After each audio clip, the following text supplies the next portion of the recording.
Doctor Bhimrao Ambedkar. परिचय। Doctor Bhimrao Ramji Ambedkar एक प्रमुख भारतीय विधिवेत्ता, अर्थशास्त्री, समाज सुधारक और राजनीतिज्ञ थे। उनका जन्म 14 अप्रैल 1891 में मध्य प्रदेश के महू में हुआ था।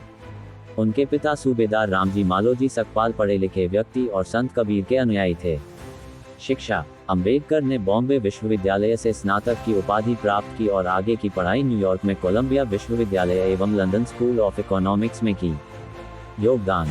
वर्ष 1924 में उन्होंने दलित वर्गों के कल्याण हेतु एक संगठन की शुरुआत की और वर्ष 1927 में दलित वर्गों की स्थिति को उजागर करने के लिए बहिष्कृत भारत समाचार पत्र का प्रकाशन शुरू किया। उन्होंने मार्च 1927 में महाज सत्याग्रह का भी नेतृत्व किया। उन्होंने तीनों गोलमेज सम्मेलनों में भाग लिया। वर्ष 1932 में डॉक्टर अंबेडकर ने महात्मा गांधी के साथ पूना पैक्ट पर हस्ताक्षर किए, जिसमें दलित वर्गों कम्युनल अवार्ड हेतु अलग निर्वाचक मंडल के विचार को त्याग दिया गया।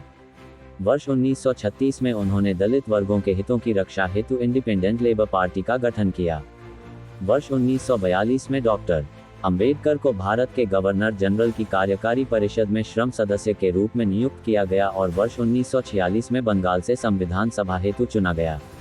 वह प्रारूप समिति के अध्यक्ष थे और उन्हें भारतीय संविधान के जनक के रूप में याद किया जाता है। डॉक्टर अंबेडकर वर्ष 1947 में स्वतंत्र भारत के पहले मंत्रिमंडल में कानून मंत्री बने। हिंदू कोड बिल पर मतभेदों को लेकर उन्होंने वर्ष 1951 में कैबिनेट से इस्तीफा दे दिया। अतिरिक्त विवरण। उन्होंने बाद में बौद्ध धर्म को अपना लिया। 6 दिसंबर 1956 को उनका निधन हो गया, जिसे महापरिनिर्वाण दिवस के रूप में मनाया जाता है। चैत्य भूमि, मुंबई में डॉक्टर भीमराव अंबेडकर का स्मारक है। उन्हें वर्ष 1990 में भारत के सर्वोच्च नागरिक सम्मान भारत रत्न से भी सम्मानित किया गया था। महत्वपूर्ण कार्य। पत्रिकाएं। मूकनायक 1920, बहिष्कृत भारत 1927, समता 1929, जनता 1930। पुस्तकें। एनिहिलेशन ऑफ कास्ट, बुद्ध और Karl Marx, the untouchable, who are they and why they have become untouchables, Buddha and his Dhamma, the rise and fall of Hindu women. संगठन। बहिष्कृत हितकारिणी सभा 1923, इंडिपेंडेंट लेबर पार्टी 1936, अनुसूचित जाति संघ 1942। वर्तमान समय में अंबेडकर की प्रासंगिकता। उनके विचार एवं योगदान विशेष रूप से जाति आधारित भेदभाव के विरुद्ध लड़ाई तथा सामाजिक न्याय के लिए संघर्ष में भारत के वर्तमान सामाजिक और राजनीतिक परिदृश्य में भी प्रासंगिक बने हुए हैं।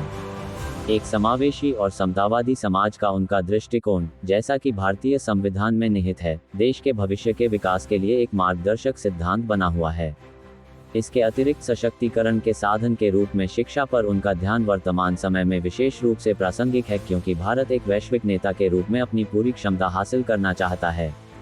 डॉक्टर अंबेडकर की विरासत भारत की राष्ट्रीय पहचान का एक अभिन्न अंग है और उनके विचार भविष्य की पीढ़ियों को प्रेरित करते रहेंगे। ऐसी ही इंफॉर्मेटिव वीडियो देखने के लिए सब्सक्राइब करें हमारे YouTube चैनल रवि मालवीय 88 को। धन्यवाद।